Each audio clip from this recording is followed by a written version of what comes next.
에베소서 4장에서 바울은 그러므로를 2번, 진리를 3번 언급하며 합당하게 행하라고 말합니다. 우리는 어떻게 하면 신비 속에서 구원받고 천국에서 살 수 있는 또 다른 기회를 받을 만큼 합당하게 걸을 수 있을까요? 우리에게 깊은 상처를 준 사람을 어떻게 용서할 수 있을까? 이 장에서 그 내용을 알아보겠습니다. 그리고 그는 포로들을 사로잡았습니다. 그게 무슨 뜻이에요? 그럼 본론으로 들어가기 전에 우리가 영원한 멸망을 피하기 위해 구원받았는지 확인해 보겠습니다. 영원한 불못, 그리스도께서 성경에 따라 우리 죄를 위해 죽으셨다는 것을 믿으십시오. 그리고 그는 장사 지낸 후 성경대로 사흘 만에 다시 살아나셨습니다. 고린도전서 15장 3절과 4절. 그러므로 주 예수 그리스도를 믿으십시오. 그러면 구원을 받을 것입니다. 사도행전 16장 31절 자신을 믿지 마세요. 아들이 갈보리에서 십자가에 달려 행하신 일을 믿으십시오.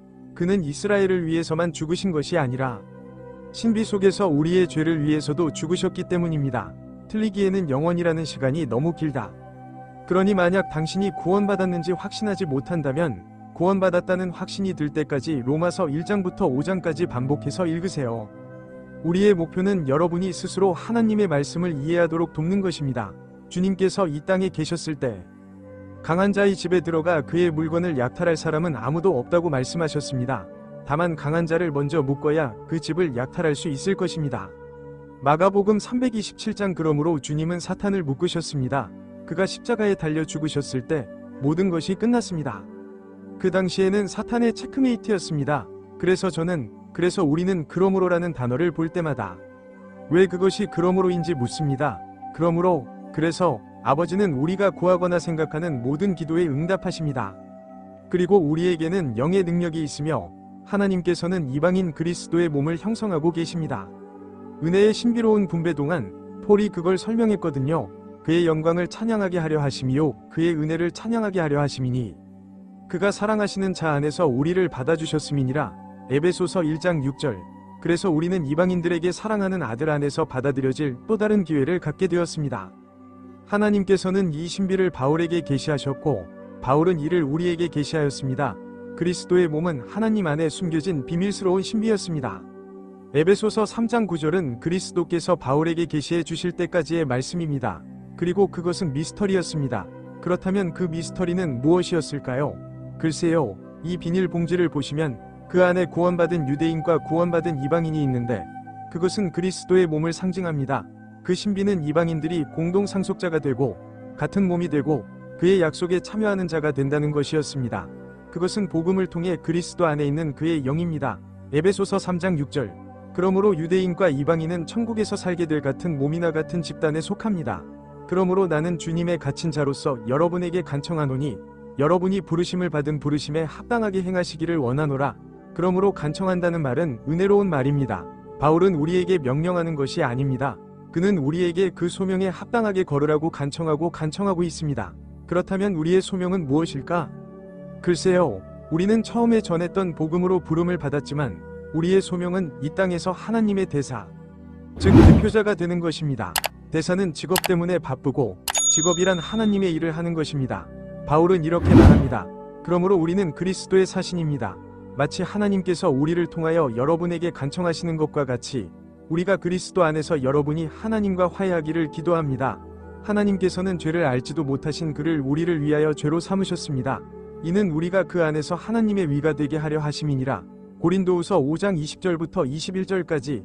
그래서 우리는 주님을 대표하고 이 땅에서 그의 자리에 서겠습니다. 주님은 하늘에 계시고 우리는 하나님께 잃어버린 사람들을 화해시키려고 노력할 것입니다. 그리스도께서 우리를 위해 죄가 되셨으므로 우리가 믿을 때 그분의 위로움을 받게 되었습니다. 온유와 겸손으로 서로 용서하고 오래 참으며 사랑으로 서로 용납하십시오. 그러니 우리는 겸손해질 것입니다. 우리는 온유하거나 순종적일 것입니다. 우리는 인내심을 가질 것입니다. 관용은 행동을 억제하고 오래 참으며 인내심을 갖는 것을 의미합니다. 그러니까 우리는 누군가를 소외시키는 일을 하지 않을 겁니다. 왜냐하면 우리는 사랑 안에서 그리스도께서 우리를 통해 일하신 그 사랑으로 그들에게 친절하게 대할 것이기 때문입니다. 평화의 유대 안에서 영의 일치를 지키려고 노력합니다. 그래서 바울은 우리가 연합을 이루기를 원합니다. 그러므로 우리는 모두 같은 영을 가지고 있기 때문에 그리스도의 몸 안에서 이미 연합을 이루고 있습니다. 통일성은 획일성과 같지 않습니다. 과일 샐러드에 다양한 과일이 들어가면 샐러드가 훨씬 맛있어지거든요. 그러니까 우리는 모두 다르지만 우리 모두는 그분의 정신을 가지고 있다는 뜻이에요. 그래서 바울은 이제 영의 7가지 일치에 관해 말하려고 합니다. 몸이 하나이므로 그리스도의 몸도 하나이고 영도 하나입니다. 하나님의 아들의 영 또는 하나님의 영. 너희가 부르심을 받은 것은 오직 한 소망이니라. 그래서 우리는 복음으로 부름을 받고 우리의 소망은 천국으로 휴거되는 것입니다. 주님은 한 분이십니다. 그것은 주 예수 그리스도, 하나의 믿음이었습니다. 그러므로 우리의 믿음은 로마서에서 빌레몬서까지입니다. 그것이 우리의 지시입니다. 세례는 한 번. 그러므로 우리의 세례는 영적인 것입니다. 잠시 후에 살펴보겠습니다. 하나님은 한 분이시며 모든 것의 아버지이시며 모든 것 위에 계시고 모든 것을 통하여 계시며 모든 것 안에 계시는 분이십니다. 그러므로 아버지는 모든 것 위에 계시고 모든 것을 통하여 계시며 또한 모든 믿는 이들 안에 계십니다. 그러므로 12는 이스라엘을 상징하는 숫자이고 1은 그리스도의 몸을 상징하는 숫자입니다. 하나님의 나라에는 하늘과 땅이라는 두 영역이 있기 때문입니다. 그리고 모든 사람은 그리스도 안에 있어야 합니다.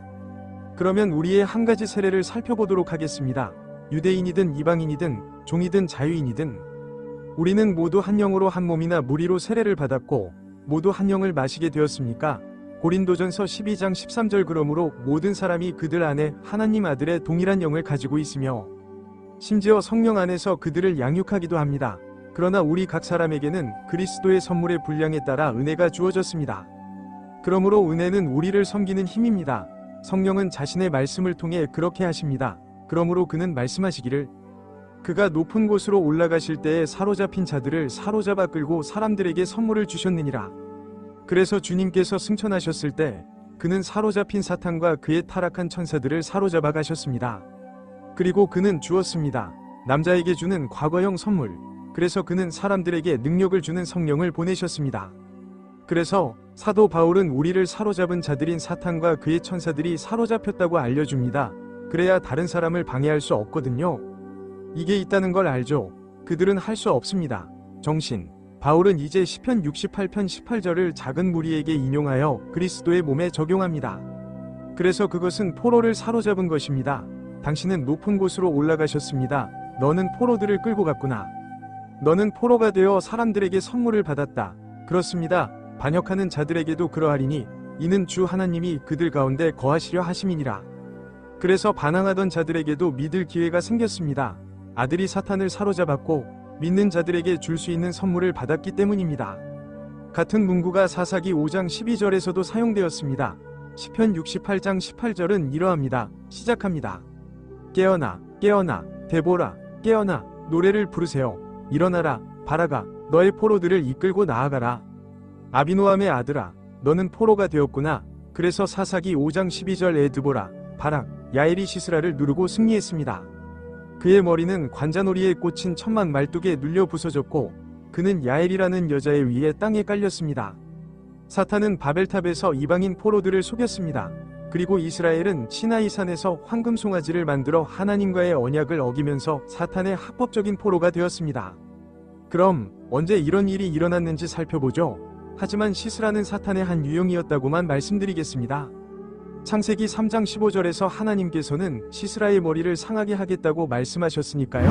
바벨탑 사건 때와 마찬가지로 그들이 하나님을 지식 속에 두기를 싫어하였기 때문에 하나님께서는 그들을 타락한 마음에 내버려 두셔서 편리하지 못한 일들을 하게 하셨습니다. 그러므로 하나님께서는 이방인들을 영이 없는 마음에 넘겨주셨습니다. 그리고 당신은 그것이 하나님에 의해 거부된다는 것을 알고 있습니다. 이스라엘에는 무슨 일이 일어났나요? 강한 자의 약탈물을 빼앗을 수 있겠느냐? 합법적인 포로를 구출할 수 있겠느냐? 이사야 49장 24절 사탄은 이스라엘이 자기의 합법적인 포로라고 말했습니다. 모세가 산 위에 올라가 십계명을 받는 동안 이스라엘이 황금 송아지를 만들었기 때문입니다. 그래서 그들은 법을 어긴 거예요. 그러니 그들은 합법적으로 그의 소유입니다. 그리고 우리는 곧 그것에 대해 더 자세히 살펴볼 것입니다. 하지만 우리 주님께서는 무엇을 하셨는가? 그는 승리했다. 그리고 그는 통치자들과 권세들을 약탈하여 공개적으로 그들을 과시하고 십자가로 그들을 이겼습니다. 골로새서 2장 15절에 보면 하나님의 아들은 통치자들과 권세들을 무너뜨릴 수 있습니다. 왜냐하면 그분이 십자가에서 승리하셨기 때문입니다. 예수 그리스도께서는 십자가에서 사탄을 이기셨습니다. 그리스도께서는 두 무리의 신자들에게 자신의 영을 주심으로써 그들을 약탈하셨습니다. 사탄은 아들의 영을 가진 신자가 영원한 생명을 얻는 것을 막을 수 없습니다. 사탄은 십자가에서 패배했습니다. 그리스도께서는 십자가에서 우리를 죄와 사탄, 세상과 죽음의 권세로부터 구원하셨습니다. 그리스도께서는 아직 하늘과 땅을 차지하지 않으셨습니다. 더 많은 사람을 구원하고자 하셨기 때문에 그 소유를 차지하지 않으셨습니다.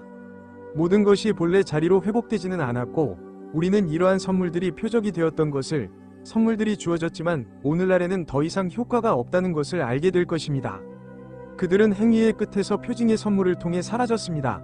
하나님께서는 바울의 사도직을 인정하셨습니다. 유대인들은 표적을 요구하고 그리스인들은 지혜를 찾습니다. 그러나 우리는 유대인들에게는 거리끼는 것이요 헬라인들에게는 어리석은 것이 되는 십자가에 못 박힌 그리스도를 전파합니다. 고린도전서 1장 22절과 23절. 이제 바울은 괄호 안에 뭔가를 언급할 것입니다.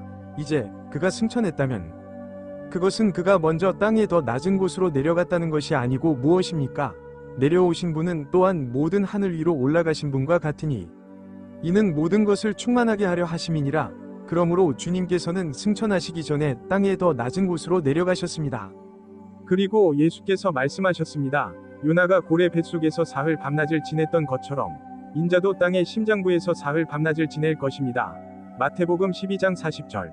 그래서 주님께서는 부활하신 후에 낙원에 있는 사람들을 구출하셨습니다. 그래서 아벨과 에녹, 아담과 이브와 노아, 아브라함과 사라는 지옥의 낙원 구역에 갇혀 있었습니다. 그래서 하나님의 아들은 그곳으로 가셨습니다. 하지만 그것은 이제 세 번째 하늘로 옮겨졌습니다. 바울은 고린도후서에서 바울이 말한 바에 따르면 어떤 사람은 셋째 하늘까지 이끌려 올라가고 낙원에 이끌려 올라가서 말로 표현할 수 없는 말을 들었는데 이는 사람이 말해서는 안 될 말이라고 했습니다. 고린도후서 12장 2절과 4절을 보면 바울은 낙원이 세 번째 하늘에 있다고 말하고 있는데 바울은 그곳에서 본 것에 대해 말해서는 안 됩니다. 그 외에는 그리고 그는 몇몇 사도들을 주었고 좋습니다. 바울은 초자연적인 은사를 가진 5명의 은사를 언급할 것입니다. 어떤 사람은 선지자이고 어떤 사람은 복음 전하는 자이고 어떤 사람은 목사와 교사입니다. 이는 성도를 온전케 하고 사역의 일을 하게 하며 그리스도의 몸을 덕을 세우기 위한 것입니다.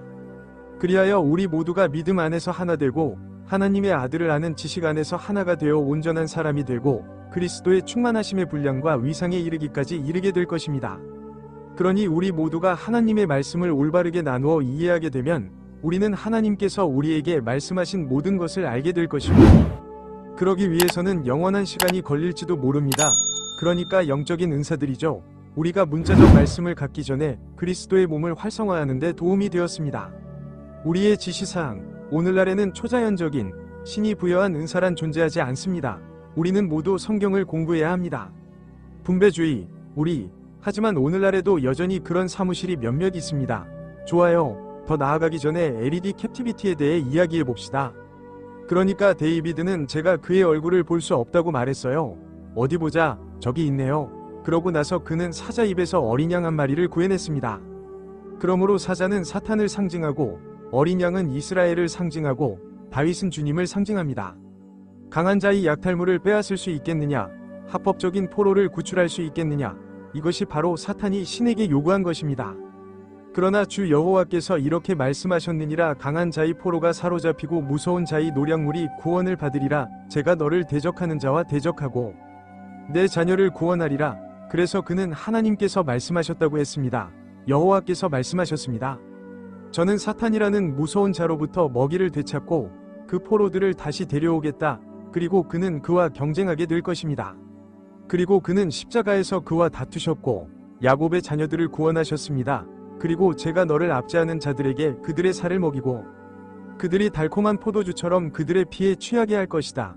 그리고 모든 육체는 제가 주님이 내 구원자요 내 구속자요 야곱의 전능한 자임을 알게 될 것이다. 이사야 49장 24절부터 26절까지. 그러니 주님 십자가에서의 싸움에서 승리해 주셔서 감사드립니다. 그럼 이제 좀 살펴보도록 하겠습니다. 주님께서 승천하실 때 하나님께서 말씀하셨습니다. 예수께서 마리아에게 말씀하시니 막달레나가 이르되 저를 만지지 말라. 제가 아직 아버지께로 올라가지 아니하였노라 하고 내 형제들에게 가서 이르되 제가 내 아버지와 너희 아버지께로 내 하나님과 너희 하나님께로 올라간다 하라 하니라. 그러므로 이제 그리스도께서 십자가를 이루셨으므로 그분은 작은 양떼가 되셨습니다. 아시다시피 아버지는 또한 아버지이시죠. 하느님은 또한 그들의 아버지이시며 하느님이십니다. 그래서 그리스도께서는 그의 백성의 죄를 위해 십자가에서 죽으셨습니다. 그리고 그는 묻히셨고 다시 살아나셨습니다. 그리고 그는 그 후에 승천했습니다. 그리고 어느 순간 그는 낙원을 천국으로 옮겼습니다. 그분은 돌아오셨을지도 모릅니다. 아시다시피 그분은 십자가에 못 박히신 직후에 그들을 데려가실 수 없었을 수도 있고 만족스러운 결과를 얻기 위해 먼저 부활하셔야 했을 수도 있습니다. 그리고 그는 40일 동안 여기에 머물렀습니다.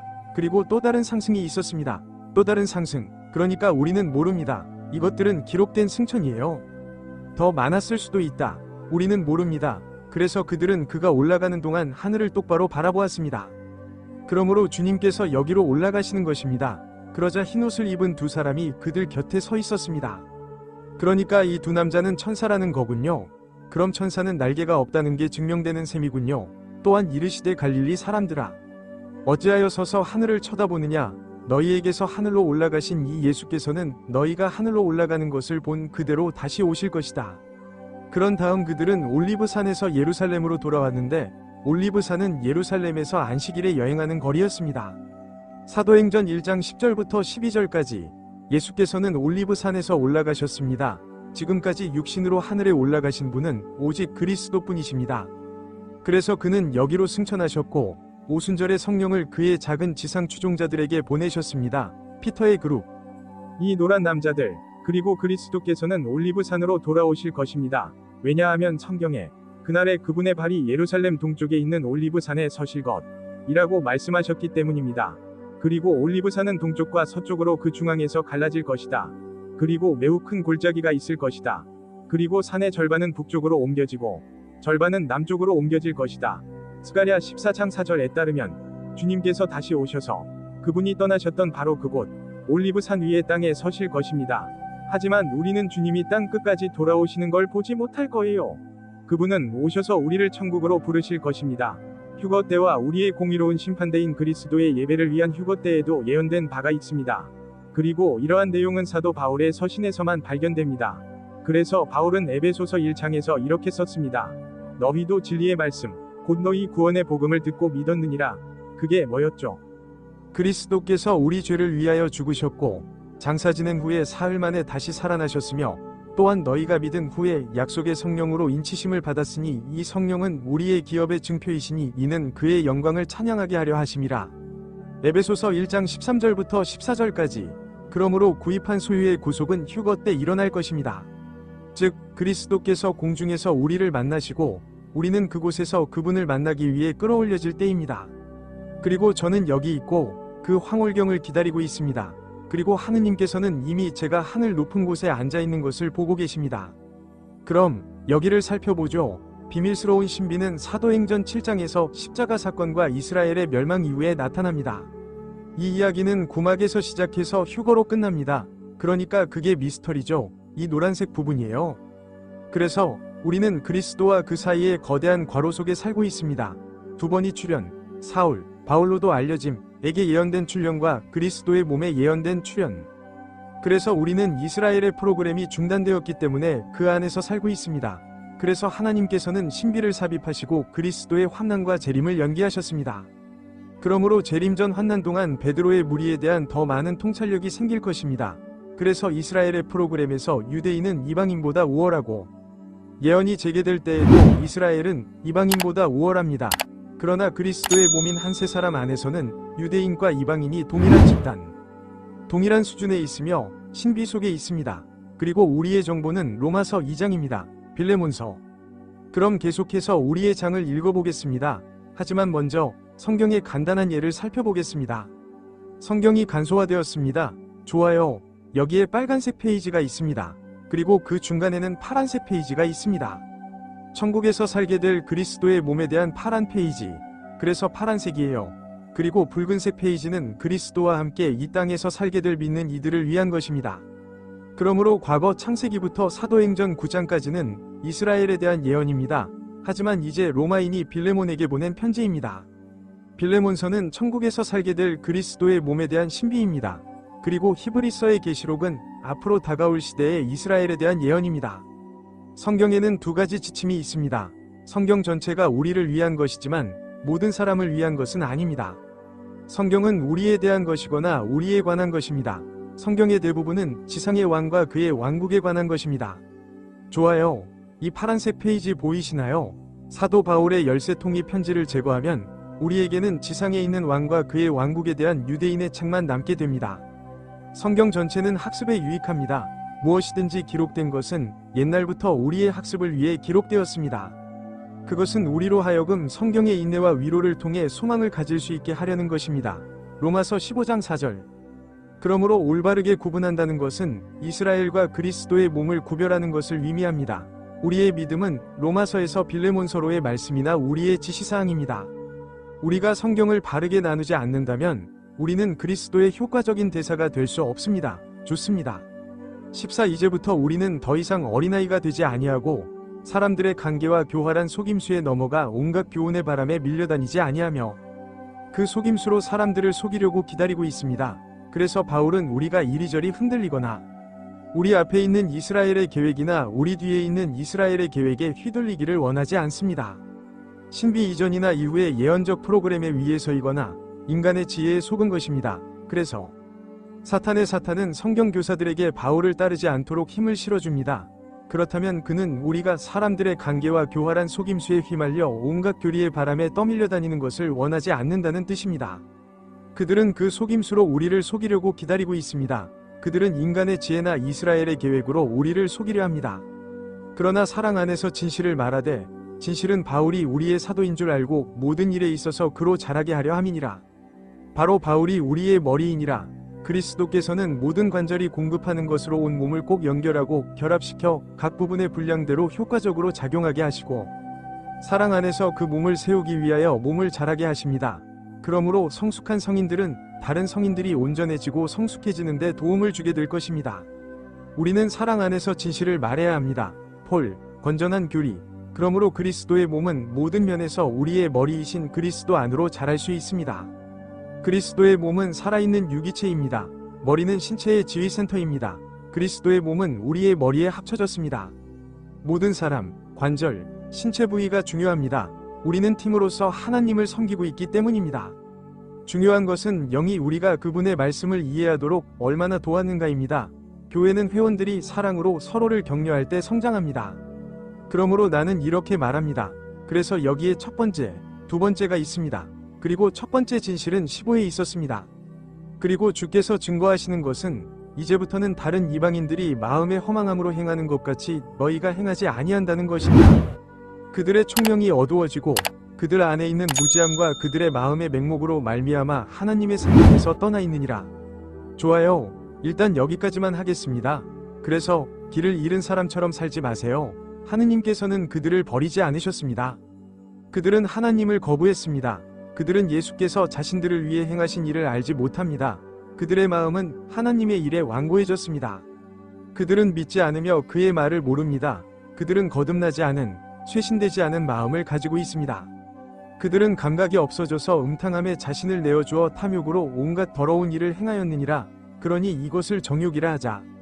그리고 요한복음 1장 16절에 보면 세상에 있는 모든 것, 곧 육체의 정욕과 안목의 정욕과 이 세상의 자랑은 아버지에게서 난 것이 아니요 세상에서 난 것이라고 말씀하고 있습니다. 그래서 그들의 생각은 영원한 의미를 갖지 않습니다. 그들은 내면에 있는 하나님의 생명으로부터 분리되어 있습니다. 그들은 마음이 멀고 감정이 없으며 정욕에 자신을 내맡겼습니다. 그들은 온갖 더러운 일을 행하고자 탐욕을 부리지만 여러분은 그리스도를 그렇게 배우지 않았습니다. 여러분이 그에게서 듣고 진리가 예수 안에 있는 대로 그에게서 가르침을 받았다 하더라도 말입니다. 두 번째 진실은 다음과 같습니다. 우리는 잃어버린 자들처럼 여전히 사탄에게 사로잡힌 채 쓸모없는 삶을 살아서는 안 됩니다. 에베소서 2장 2절.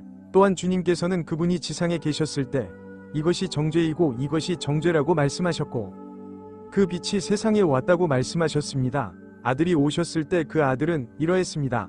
사람들은 빛보다 어둠을 더 사랑했습니다. 그들의 행위가 악했기 때문입니다.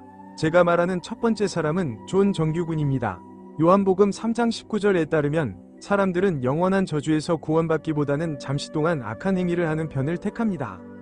그러니 진실은 예수님 안에 있고 우리는 그것을 살펴볼 것입니다. 좋아요. 이걸 옮겨놓겠습니다. 너희는 이전의 행실에 관하여 곧 사기적인 정욕에 따라 타락한 옛사람을 벗어버리라. 그러므로 우리는 옛사람을 벗어버리고 마음의 영으로 새롭게 되려고 합니다. 그러므로 영이 우리 마음속에 계시고 우리는 그의 말씀으로 새롭게 되며 하나님을 따라 의와 참된 거룩함으로 창조된 새 사람을 입으라. 24절. 그러니까 우리는 그리스도를 입는 거예요. 즉, 옛 죄의 본성을 벗어버리는 거예요. 우리는 그분의 말씀으로 우리의 마음을 새롭게 하고 그리스도 안에서 우리가 누구인지 입습니다. 우리의 마음을 새롭게 하려면 자기 훈련이 필요합니다. 하나님께서는 우리의 옛 아담의 죄성을 십자가에 못 박혀 죽은 것으로 여기시고 우리에게 새로운 본성을 주십니다. 그의 아들들, 옛 사람 아담은 그리스도와 함께 십자가에 못 박혔습니다. 그래서 그리스도께서 우리를 통해 살 수 있게 되는 것입니다. 그 늙은이를 십자가에 못 박아 두세요. 그냥 미안하다고 말해라. 죄 많은 육체야. 좋은 시도였지만 당신은 죽었고 저는 더 이상 그런 사람이 아니다. 그리고 그런 악한 짓을 하지 마세요. 우리는 그리스도 안에서 얻은 새로운 정체성으로 살아야 합니다. 우리는 죄에 대하여는 죽었지만 하나님께 대하여는 살아있습니다. 그러므로 그리스도께서는 한 번이 십자가로 두 무리를 구원하셔서 그들에게 성령을 불어넣으셨습니다. 좋아요. 모든 것이 준비되었는지 살펴보죠. 좋아요. 그러므로 완벽함은 그분의 말씀에 따라 성숙함을 의미하며 생각을 올바르게 나누도록 바르게 나누어졌습니다.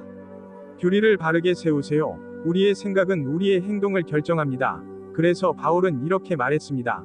하나님께 감사하옵소서. 너희가 죄의 종이었으나 전해진 교훈의 본을 마음으로 순종하였느니라. 로마서 6장 17절. 그러므로 그는 죄로부터 자유롭게 되어 위의 종이 되었습니다. 로마서 6장 18절에 따르면 우리가 바울의 올바른 지시를 믿을 때 우리는 위의 종이 될 수 있습니다. 25. 그러므로 거짓말을 버리고 각 사람이 이웃과 더불어 진실을 말하라. 이는 우리가 서로 지체임이니라. 그래서 바울은 은혜, 즉 삶의 실제적인 예를 들려고 합니다. 그는 그것이 어떻게 생겼는지와 무엇이 아닌지에 대한 대조를 만들 것입니다. 그러므로 우리는 예전에 행하던 것을 버리고 그리스도 안에서의 우리답게 살아가야 합니다. 진리는 그리스도입니다. 하늘의 사역, 노하되 죄를 짓지 말라. 해가 지도록 분노하지 마십시오. 그러니 잠자리에 들기 전에 그 사람을 용서하세요. 악마에게 틈을 주지 마십시오. 우리는 우리가 받은 이해의 넘침으로 다른 사람들을 돕기 위해 성경을 올바르게 나누어 연구해야 합니다. 목표는 모든 사람이 신비를 이해하는 것입니다. 우리는 해결책을 내놓음으로써 문제를 해결합니다. 사탄의 전략은 분열시키고 정복하는 것입니다. 사탄은 전 세계를 설득하여 인구의 50%인 여성의 말을 듣지 않도록 했습니다. 도둑질하는 자는 더 이상 도둑질하지 말고 도리어 수고하여 손으로 선한 일을 하여 더 이상 훔칠 필요가 없는 자에게 줄 수 있도록 하라. 좋아요. 그러면 예전에 도둑질을 하던 사람이 지금은 일자리를 구해서 일할 수 있겠군요. 그래서 그는 돈이 필요한 사람에게 줄 수 있는 돈을 가지고 있는 셈입니다. 너희 입에서 더러운 말이 하나도 나오지 않게 하고 오직 덕을 세우는데 합당한 선한 말만 하여 듣는 자들에게 은혜를 끼치게 하라. 잠언 15장에는 유순한 대답은 분노를 가라앉히지만 심한 말은 분노를 일으킨다 고 말씀합니다. 하나님의 성령을 근심하게 하지 마십시오. 그 성령으로 여러분은 구원의 날까지 인치심을 받았습니다. 휴거까지, 그리스도의 몸은 휴거 때까지 안전하게 봉인됩니다. 한번 구원받으면 영원히 구원받는다. 우리는 어떻게 성령을 근심하게 할 수 있나요? 우리가 육체의 행위를 행할 때 하나님의 성령을 근심하게 합니다. 불만을 드러내지 마세요. 아는 사람을 돕고 싶을 때 그들에게 참을성을 가지세요. 모든 괴로움과 분노와 노함과 떠드는 소리와 비방을 모든 악의와 함께 너희에게서 버리라.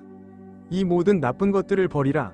만약 당신이 원망스럽다면 당신은 단지 자신을 다치게 할 뿐이고 서로에게 친절하고 부드러운 마음을 가지고 서로 용서하십시오. 마치 하나님께서 그리스도를 위하여 당신을 용서하신 것과 같습니다. 그러니 마귀가 그리스도의 몸의 지체들 사이에 갈등을 일으키지 못하도록 하세요. 하나님께서 너희를 용서하신 것과 같이 너희도 서로 용서하라. 그리스도께서 너희를 용서하셨느니라. 우리는 할 수 없습니다. 당신이 한 일은 잘못이라고 말할 수 있지만 그리스도께서는 그보다 훨씬 더 큰 잘못을 용서해 주셨습니다. 우리가 다른 사람을 용서할 때 사탄이 우리 사이에 끼어들려고 하는 갈등이 사라집니다. 매일 우리는 그의 마음, 그의 말씀으로 우리의 마음을 재프로그래밍할 수 있습니다. 하나님은 그분의 말씀을 통해 우리에게 말씀하시고 우리는 기도를 통해 하나님께 말씀드립니다. 지금 우리를 움직이는 것은 우리의 약한 정신, 망각하는 정신, 연약한 믿음이 아니라 그분의 영, 그분의 생각, 그분의 믿음입니다. 그래서 바울은 그리스도의 몸 안에 분열이 생기기를 원하지 않았습니다. 그렇다면 구분이란 무엇일까요? 그것은 교파입니다. 인간이 만든 교파이지만 그리스도의 몸입니다. 바울은 이렇게 말했습니다. 형제들아, 이제 나는 주 예수 그리스도의 이름으로 여러분에게 간청합니다. 여러분이 모두 같은 말을 하고 여러분 가운데 분열이 없이 같은 생각과 같은 판단으로 온전히 합일하십시오. 고린도전서 1장 10절. 그러니까 앞으로도 계속 똑같을 거예요. 그러니까 해결책은 같은 사도를 따라 같은 말을 하고 같은 생각과 같은 판단을 갖는 것입니다. 목사들은 하나님의 말씀에 대한 진리를 올바르게 가르칠 수 있으며 하나님의 말씀에 성숙하고 완벽한 수단을 올바르게 나누어 여러분의 생각을 올바르게 전달할 수 있습니다. 교리를 바로잡으세요. 우리의 생각은 우리의 행동을 결정합니다. 그러므로 우리의 영적 성장은 물질적 부보다 더 큰 가치가 있습니다. 그리고 우리는 그것을 최우선 순위로 삼아야 합니다. 그러니까 천국에 갈 때 우리가 가져갈 수 있는 유일한 것은 그것뿐이에요. 따라서 하나님의 비밀은 컬러이든 흑백이든 100페이지 분량의 성경 개요로서 여러분이 올바르게 분별하는 데 도움이 됩니다. 바울 서신에 대한 연구 안내서도 유용합니다. 구원받는 방법을 간단하게 설명하겠습니다. 저는 에베소서에 대한 주석과 올바르게 구분된 에베소서 학습 가이드를 사용했는데 이 책 역시 이 작은 수업을 준비하기 위한 주석서였지만 그랬습니다. 이 책에는 제가 이 짧은 메시지에서 전할 수 있는 것보다 훨씬 더 자세한 내용이 담겨 있습니다. 킨들과 오디오북으로도 볼 수 있어요.